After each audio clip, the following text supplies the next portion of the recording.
আসসালামু আলাইকুম। আজকে আমরা রাসূলুল্লাহ সাল্লাল্লাহু আলাইহি সাল্লামের জীবনের সবচেয়ে গুরুত্বপূর্ণ দুটি ঘটনা নিয়ে পড়তে যাচ্ছি। একটি হলো হুদায়বিয়ার সন্ধি, আরেকটি হলো আপনার মক্কা বিজয়। তো এই হুদায়বিয়া সন্ধির সাথে মক্কা বিজয় দুটোই ওতপ্রোতভাবে জড়িত। আল্লাহ পাক ফাতহাম মুবিনা বা প্রকাশ্য বিজয় বলেছেন এই মক্কা বিজয়কে, আর হুদায়বিয়ার সন্ধিকে বলেছেন, আর এটার এই মক্কা বিজয়ের সেই মক্কা বিজয়ের দিকে ধীরে ধীরে অগ্রসর হয়েছিলেন আমাদের প্রিয় নবী হজরত মোহাম্মদ সাল্লাহ সাল্লাম। মক্কা বিজয় করেছিলেন বিনা রক্তপাতে। তখন রাসূলুল্লাহ সাল্লাহ সাল্লাম একদম তিনি মক্কা বিজয় করার তারপরেই ধীরে ধীরে তার জীবনের শেষ সময় চলে আসে। আমরা এই গুরুত্বপূর্ণ বিষয়গুলো আলোচনা করব এমসিকিউ এর মাধ্যমে। এখানে দেখতে পাচ্ছেন, উমরা করার উদ্দেশ্যে মক্কায় যাত্রাকালে রাসূলুল্লাহ সাল্লাল্লাহু আলাইহি সাল্লাম যে উটনীতে আরোহণ করেছিলেন তার নাম কি? তার নাম হলো কাসওয়া। রাসূলুল্লাহ সাল্লাল্লাহু আলাইহি সাল্লাম হুদায়বিয়ায় অবস্থান করে কুরাইশদের কাছে বার্তাবাহক হিসেবে কাকে পাঠিয়েছিলেন? তিনি পাঠিয়েছিলেন হযরত ওসমান রাদিয়াল্লাহু তাআলা আনহুকে, কারণ তিনি ছিলেন প্রভাবশালী, তিনি ছিলেন ধনী। অন্য কাউকে কিন্তু পাঠান নাই, কারণ কুরাইশদের কাছে বার্তাবাহক হিসেবে ওসমান রাদিয়াল্লাহু তাআলা আনহুকে পাঠানোর অনেকগুলো কারণ ছিল। কারণগুলো এখন বলছি না, তবে এতটুকু মনে রাখেন, এই বার্তাবাহক ছিলেন ওসমান রাদিয়াল্লাহু তাআলা আনহু। হুদায়বিয়ার সন্ধির সময় রাসূলুল্লাহ সাল্লাল্লাহু আলাইহি সাল্লামের আদেশে কোন সাহাবী সন্ধিনামা লিখেছিলেন? তো যে সাহাবী সন্ধিনামা লিখেছিলেন তিনি হলেন রাসূলুল্লাহ সাল্লাল্লাহু আলাইহি সাল্লামের একজন ব্যক্তিগত লেখক বলতে গেলে, বা যিনি ব্যক্তিগত সিগনেচার করতেন, চিঠি লিখতেন, সবগুলাই হযরত আলী রাদিয়াল্লাহু তাআলা আনহু করতেন। তো এই হিসেবে সহজে মনে রাখতে পারেন, হুদায়বিয়ার সন্ধিনামাও লিখেছিলেন হযরত আলী রাদিয়াল্লাহু তাআলা আনহু। মক্কা বিজয়ের সময় মুসলিম বাহিনী কত ছিল? মুসলিম বাহিনী ছিল 10,000। খালিদ বিন ওয়ালিদ রাদিয়াল্লাহু তাআলা আনহু কখন ইসলাম গ্রহণ করেন? তিনি হুদায়বিয়ার সন্ধির পরপরই ইসলাম গ্রহণ করেন। তিনি একজন অপরাজয় বীর ছিলেন, কোনো যুদ্ধে তিনি হারেন নাই। ইভেন উহুদ যুদ্ধে রাসূলুল্লাহ সাল্লাল্লাহু আলাইহি সাল্লামের সাথে বিপক্ষে তিনি যুদ্ধ করেছেন, খালিদ বিন ওয়ালিদ রাদিয়াল্লাহু তাআলা আনহু। সেই যুদ্ধেও তিনি অর্ধেক কিন্তু জিতে গেছিলেন। মানে উহুদ যুদ্ধের ফলাফল একবার কিছুটা মুসলমান জিতছেন, আবার মুসলমান পরাজিত হয়েছেন। মানে তার জীবনে তিনি কি করেন নাই, কখনো হারার কোনো ইতিহাস নেই। সেই খালিদ রাদিয়াল্লাহু তাআলা আনহু তিনি কিন্তু শাহাদাতের একদম যুদ্ধের ময়দানে শাহাদাতের মর্যাদাটা পান নাই। মানে আল্লাহ হায়াত রাখলে এত এত যুদ্ধ করছেন জীবনে, কিন্তু তিনি মারা গিয়েছেন শয়ন অবস্থায়। সাইফুল্লাহ কোন সাহাবীর উপাধি? সাইফুল্লাহ কোন সাহাবীর উপাধি? আমরা জানি খালিদ বিন ওয়ালিদ রাদিয়াল্লাহু তাআলা আনহু, তার উপাধি হলো সাইফুল্লাহ। আবার হযরত আলী রাদিয়াল্লাহু তাআলা আনহুর উপাধি আসাদুল্লাহ। আবু সুফিয়ান তিনি মক্কা বিজয়ের পরে মুসলমান হয়েছেন। এরপরে ওমর ইবনুল খাত্তাব রাদিয়াল্লাহু তাআলা আনহু, তিনি ইসলামের দ্বিতীয় খলিফা এবং আমিরুল মুমিনিন। বায়াতে রিদওয়ান কোথায় অনুষ্ঠিত হয়েছিল? এটি অনুষ্ঠিত হয়েছিল আপনার হুদায়বিয়া নামক জায়গায়, আর সেখানে হুদায়বিয়া সন্ধি হয়েছিল। হুদায়বিয়া সন্ধি লেখার সময় কোন সাহাবী কুরাইশদের বন্দিদশা থেকে পালিয়ে লোহার বেড়ি পরা অবস্থায় হুদায়বিয়ায় উপস্থিত হন? এখন তিনি হলেন আবু জান্দাল রাদিয়াল্লাহু তাআলা আনহু।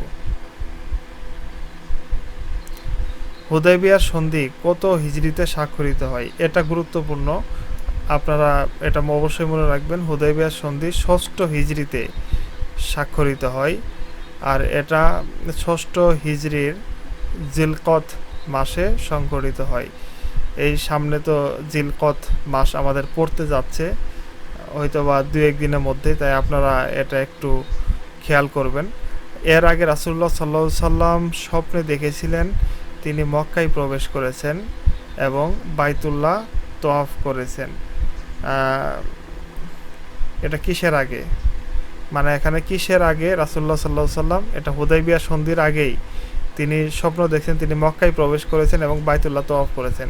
আর এই হুদায়বিয়া সন্ধি মানে একটা চুক্তি। সন্ধি বলতে কি? একটা চুক্তি, দ্বিপাক্ষিক চুক্তি। মক্কার সাথে মদিনার, যেমন মক্কার সাথে কুরাইশদের কাফেরদের সাথে রাসূলুল্লাহ সাল্লাল্লাহু আলাইহি ওয়াসাল্লাম চুক্তি করেছেন যে আমার এই চুক্তির মাধ্যমে আমরা এই সুবিধা পাবো, তোমরা এই সুবিধা পাবো। যখন মক্কাবাসী তথা মক্কার কাফেররা এই চুক্তিগুলো ভঙ্গ করলেন, তখন রাসূলুল্লাহ সাল্লাল্লাহু আলাইহি ওয়াসাল্লাম 10,000 সৈন্য নিয়ে মক্কার উদ্দেশ্যে রওনা দিলেন, আর তিনি বিনা রক্তপাতেই মক্কাকে বিজয় করলেন। হুদাইবিয়া সন্ধি পত্রটি কে লিখেছিলেন? হযরত আলী রাদিয়াল্লাহু তাআলা আনহু। হুদাইবিয়ার বায়াতে রিদওয়ানে অংশগ্রহণকারীদের আল্লাহ তাআলা যে বিজয়ের সুসংবাদ দিয়েছিলেন তার সূচনা কখন থেকে হয়েছিল? তার সূচনা হয়েছিল এই যে খাইবার যুদ্ধের মাধ্যমেই তার সূচনা হয়েছিল। তাহলে আমরা খাইবার যুদ্ধ সম্পর্কেও কিছু প্রশ্ন জেনে নেই। খাইবার যুদ্ধে মুসলিম বাহিনীর সাথে কতজন মহিলা শরিক ছিলেন? মহিলা শরিক ছিলেন আপনার 20 জন। এটা খাইবার যুদ্ধে। আর খাইবার যুদ্ধে দুর্গ জয় করার দায়িত্ব শেষ পর্যন্ত কার উপর ন্যস্ত করা হয়? হযরত আলী রাদিয়াল্লাহু তাআলা আনহু। রাসূলুল্লাহ সাল্লাল্লাহু আলাইহি সাল্লাম উৎপাদিত ফসল বন্টনের জন্য খাইবরে কাকে পাঠিয়েছিলেন? খাইবারে পাঠিয়েছিলেন হযরত আব্দুল্লাহ ইবনে রাওয়াহাকে। রাসূলুল্লাহ সাল্লাল্লাহু আলাইহি সাল্লামকে বিষ মিশ্রিত খাবার হাদিয়া দিয়েছিল কে?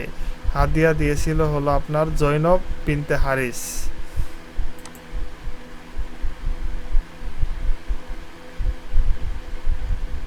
শেরে খুদা, আসাদুল্লাহ, আল্লাহর সিংহ কোন সাহাবীর উপাধি ছিল?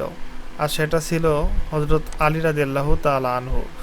তিনি সেই খাইবার যুদ্ধের বীরত্বের কারণেই এই উপাধি পেয়েছিলেন। খাইবার যুদ্ধের সময় নবী করিম সাল্লাল্লাহু আলাইহি সাল্লামকে বকরির গোশতে বিষ মেশানোর খাবার পেশ করা হয়েছিল। কে খাবার গ্রহণ করায় ইন্তিকাল করেন? যিনি খাবার গ্রহণ করেছিলেন তিনি ইন্তেকাল করেন। হুদাইবিয়া সন্ধির সময় বনু খুজায়া কাকে সমর্থন করে? রাসূলুল্লাহ সাল্লাল্লাহু আলাইহি সাল্লামকে। কুরাইশরা হুদাইবিয়ার সন্ধি ভঙ্গ করার পর রাসূলুল্লাহ সাল্লাল্লাহু আলাইহি সাল্লাম তাদেরকে বিকল্প কয়টি প্রস্তাব পেশ করেন? রাসূলুল্লাহ সাল্লাল্লাহু আলাইহি সাল্লাম তাদেরকে বিকল্প 3টি প্রস্তাব পেশ করেন। হুদাইবিয়ার সন্ধি নবায়ন করার জন্য কুরাইশ রাসূলুল্লাহ সাল্লাল্লাহু আলাইহি সাল্লামের কাছে কাকে পাঠিয়েছিল? তারা পাঠিয়েছিল আবু সুফিয়ানকে।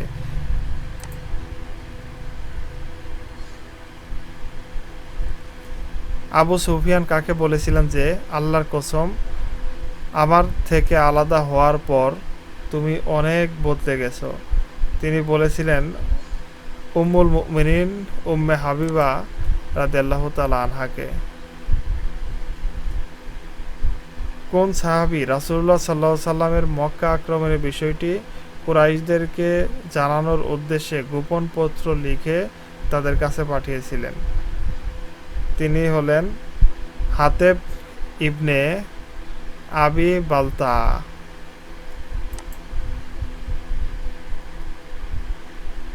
কত তারিখে রাসূলুল্লাহ সাল্লাল্লাহু আলাইহি সাল্লাম বিজয়ী বেশে মক্কায় প্রবেশ করেছিলেন?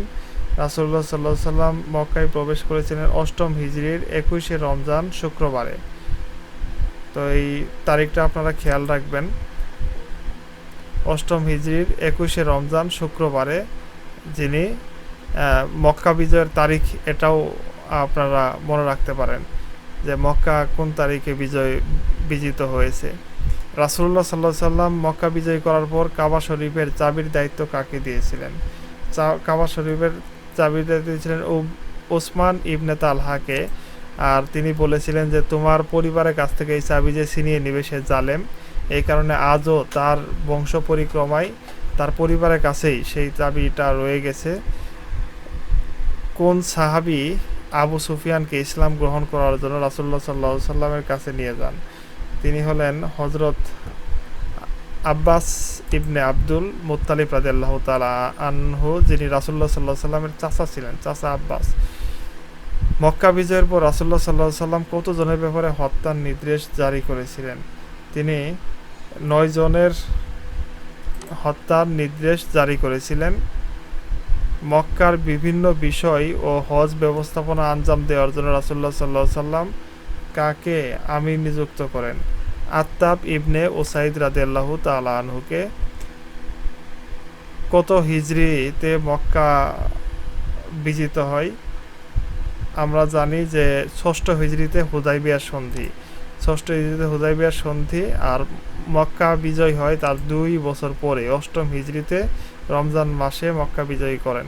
মক্কা বিজয়ের সময় কতজন মুসলিম শহীদ হন? 2 জন। কুরাইশদের কোন অন্যায় মুসলমানদের জন্য মক্কা বিজয়ের প্রেক্ষাপট তৈরি করেন? এখানে তাদের যে অন্যায় সেটা হলো তারা মুসলমানদের মিত্রদের বিরুদ্ধে হামলায় শরিক হয়, মানে যারা মুসলমানদের বন্ধু ছিল তাদের বিরুদ্ধে হামলায় শরিক হয়। এই চুক্তিটা তারা ভঙ্গ করে ফেলছিল। মক্কা বিজয়ের পর রাসূলুল্লাহ সাল্লাল্লাহু আলাইহি সাল্লাম কার হাতে কাবা শরীফের চাবি অর্পণ করেন? আমরা একটু আগেই পড়লাম, ওসমান ইবনে তালহা রাদিয়াল্লাহু তাআলা আনহু তার কাছে কাবা শরীফের চাবি দেন। এরপরে মক্কা বিজয়ের পর রাসূলুল্লাহ সাল্লাল্লাহু আলাইহি সাল্লাম কাবার ভিতরে ঢোকেন এবং বলেন জাল হক ওয়া জাহাকুল বাতিল, যে হক জাল হক, হক এসেছে, অজাহাকল বাতিল, এবং বাতিল দূরীভূত হয়েছে। এই বলে কাবা শরীফের ভিতরে যত বড় বড় মূর্তি ছিলেন 360টা মূর্তি সবগুলাই তিনি চুরমার করে ফেলেন, ভেঙে ফেলেন এবং কাবা শরীফকে শিরক মুক্ত করেন।